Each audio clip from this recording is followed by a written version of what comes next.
If you have a specific accountability appointment with that person you've committed to, you will increase the chance of your success by up to 95%. Welcome everyone to Run Girl Radio. I'm Holly Dickinson, founder of Excel Strength and Conditioning, where we coach and empower female runners just like you across the world, making you faster, more knowledgeable, and set for a lifetime of injury-free running.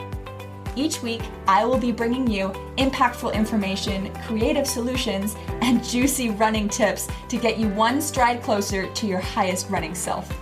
Knowing that when curious and strong women are equipped with on-topic information and innovative solutions, there is no stopping us. Consider me your personal running coach in your back pocket. So join me and get ready to bust down some barriers, laugh at some running real talk, and get excited and energized as we have some fun finding our way together through this wonderful world of running. All right, ladies, welcome back to Run Girl Radio.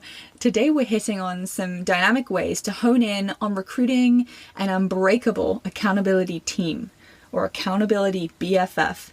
Maybe you have a buddy right now, but I'm going to show you how to refine it, how to situate it, and how best to move forwards with it. Accountability is the glue that ties commitment to result. And no, I didn't just write that one. That's a quote by Bob Proctor, who actually wrote the book The Secret, which I'm sure most of us have read by now. If you haven't, go do that. So I've made this episode just for you, so we can find your accountability person or team, multiple options for you to keep on track with your healthiest and fastest running self. So here we go. So we're going to go over who your person could be on that curated running girl team, your support crew. Maybe you don't have a person yet that you can think of, so I'll teach you how to find a person that will fill that role and where you can find your best candidates. We'll go over what your other options are if an accountability buddy needs to be demoted, let's just say, and how to find the best one. But if you keep falling off the bandwagon with your own training time and time again, when this person should be holding you up and lifting you up to your highest level, what you should be doing and how to get from that on again, off again with running to a more consistent way. I'll go over some actionable points for you. Finally, we'll go over how to plan for your best accountability sessions ahead with your person so you can stay on track and see wicked results. Sound good? Let's dive in. So it's spring, there's a peep of light at the end of this COVID storm, and the good running weather season is actually coming in hot. Well, here in Canada anyways. This is turning into the nicer part of the year to run. It's time to dust ourselves off and set up our sights as we launch ourselves back into the running regimes so we can do it with more precision, with more knowledge, and with more consistency. Ladies, this is why I'm here on this planet, to impact more of you strong women who are ready to be excited, educated, and given all the tools necessary to be the healthiest and happiest running women on this frickin' planet. Okay? So, 4 who's of accountability. Who actually can help you with accountability? Hey, it can be reciprocal too, right? The benefit to both parties. So maybe the person that you're meeting with for these accountability sessions is getting something from you too. Maybe they need help with something accountability-wise. So who could be these 4 parties? We'll go over each one. 1, a current committed running or workout friend. Do you have one? Maybe someone that you went before COVID with to the gym very often. Maybe someone you'd walk multiple times a week with. Usually we have that first person that pops to mind. Guess what? Even if they're not a close friend, this could be your person. This could be that girlfriend that can rekindle that relationship and build a connection with so that you can be each other's accountability fire powerhouses. This could be someone who's already maybe a step ahead of you. Maybe they've got a few more races under their belt, or they've been consistent through COVID with their running, or they never seem to be on again, off again. They're in it. Maybe they've even had trainers that they've paid before. So you don't have to reinvent the wheel here. You literally have someone that's been rolling for a while. Jump on that bandwagon and succeed together. So write that person's name down right now. Maybe it's in your phone. Maybe it's on a sticky note close to you. Write them down, okay? They're a potential candidate on your running success team. Option number 2 of who is your accountability possibility is a family member or a good friend or a partner who actually really supports you, okay? They may not know everything running-wise or strength training-wise, but you see them every day and they're a more consistent part of your life. And if they want good things for you, they do want good things for you. Of course they do. They're going to want to support you in any way they can, especially if you come to them with this angle of, hey, I would love your help. And we'll go over the steps of what you actually do for the next part. So a little side story here. I actually get most, if not all of my clients to do our initial assessment or coaching call where we actually lay out the goals and do the testing, etc., to bring their spouse or bring their roommate if they're single and living in a house full of people that they love, or their person, okay? Because that person can usually understand deeper what and why you are actually going to do the training or why you want to invest in the coaching. And guess what? That person that they bring to that meeting is there to constantly help remind them when they forget, oh yeah, that's why I'm eating this way.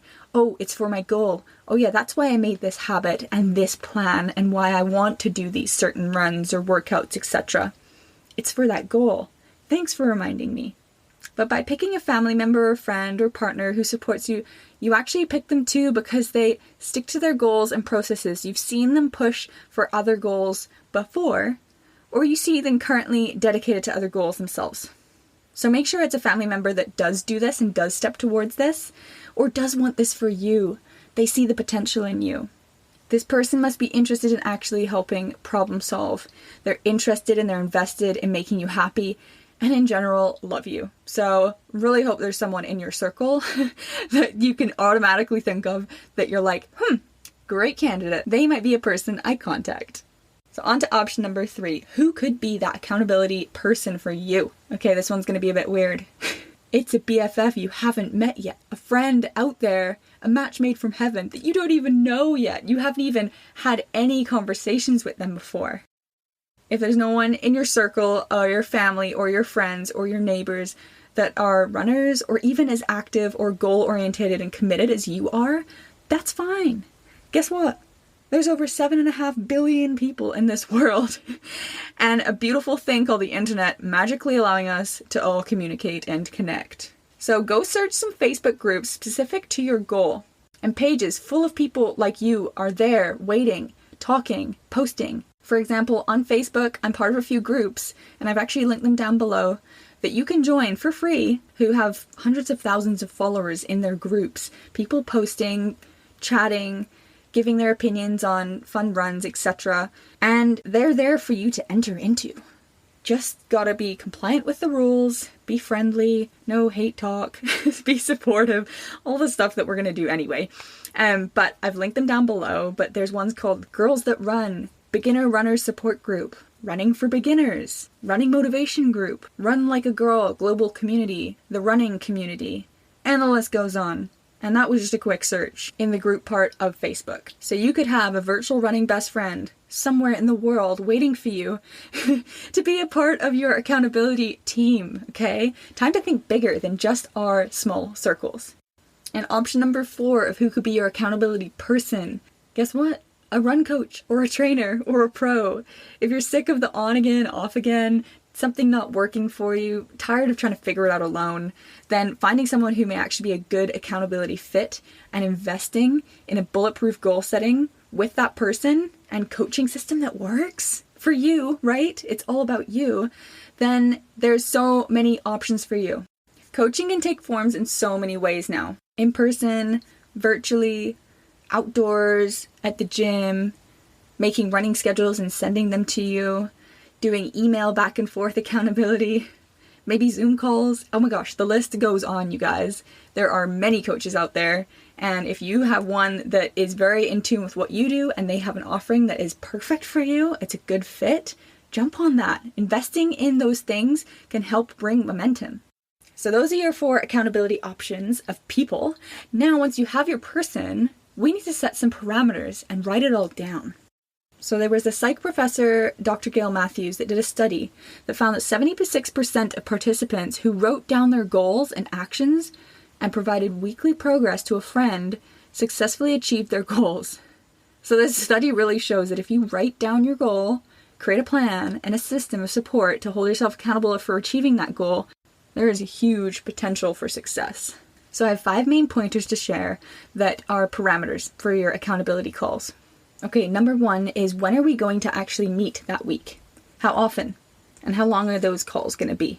That's your first thing. The next one is, what will you report back to your accountability person per week? What is it that you stated you're going to do? Because we need to have a plan that we're checking in on and we're holding that other person accountable to. Are there any mini check-ins in between? What is acceptable? Define that relationship so that you're not overstepping on that other person and texting them all day, every day. Or maybe it's a midweek text saying, hey, you gone to the gym yet? Or, hey, did you do that run? The next one is there anything that's going to be helpful?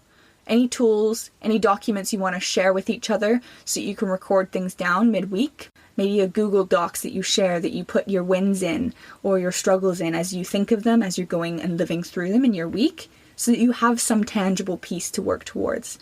Or maybe you follow each other's Strava accounts so you can see when the other person is doing runs. And then the last one is a really good one to talk about. It's tough love on a measurable scale. So how tough do you want that other person to be on you? Because it's very easy to be soft and go, oh, I can understand. It was our time of the month and you did nothing and you ate chocolates and, but okay, what do you want that person to tell you? And we all have our own levels. So really voicing that and saying, hey, listen, if I come up with excuses, I want you to call me out on them. Or, okay, if I come up with excuses, that means I actually really want you to help me solve that problem. That's my languaging there. So please guide me through that when the time comes, because it's going to come. And there are going to be down weeks where I'm going to need you to remind me of that and reinforce it. So there was a study done on accountability and it found that you have a 65% chance of success if you commit to someone. But if you have a specific accountability appointment with that person you've committed to, you will increase the chance of your success by up to 95%. Guys, if someone told you had 95% of not failing, would you do it? This is accountability. So the differences you'll find with a coach, which was the last option, is you'll actually have someone who's educated and been in the game longer. And they've been doing this with clients over and over and over again to their successes. They've been jumping over hurdles and problems, and they'll be able to solve your problems quicker than Uncle Bob, who's your biggest fan but knows nothing actually about running or working out. He's just the world's best cheerleader. Let's be honest. Another thing about coaches is they're invested heavily into our success. When you succeed, so do we. That's literally our goal as a coach. Another thing about a coach is they're always one step ahead of you. They already have the plans for your next month, your next workout, your next progression, some mobility that you should probably be working on, and tips and tricks up their sleeve. So it's effortless for you, and you know you're actually going to succeed. Woo! That was a lot of information. So to recap, finding that perfect accountability person could be 1. A current committed running or workout friend that you have, or the person that pops to mind that you've seen on Instagram who's killing it. 2. A family member or a good friend or a partner. Someone that supports you but maybe isn't into fitness or is a runner, but they're always going to be there for you.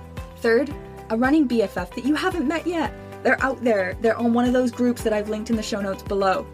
Number 4, a run coach, virtually or in person, who's educated and knows how to jump over those hurdles to get you success ASAP. So once you've picked your person, set the tone. What do you require to happen during the meetings? Make this clear to your accountability person, and if it's a reciprocal meeting, then what do they want of you accountability-wise? That's so important. And next week's episode sneak peek, well, yes, we'll have Monday Minute Motivation, but my juicy episode that, like today, we're going to dive a little bit deeper into the topics and talk about it, is 5 pulse checks every runner has got to be doing. And you don't want to miss that one. We're going to go into some really great tips and tricks for you guys. So thank you for tuning in to Run Girl Radio today, ladies. Go and make a move on your next accountability person with all the information we just went over. Join those Facebook groups that I've linked down below. And speaking of social media, if you're not already following us on Instagram, join us and share with me what your favorite part of today's episode was. Also, send this to someone else if you think they need to hear it today. We will be forever grateful. Thank you, ladies, and see you in the next episode.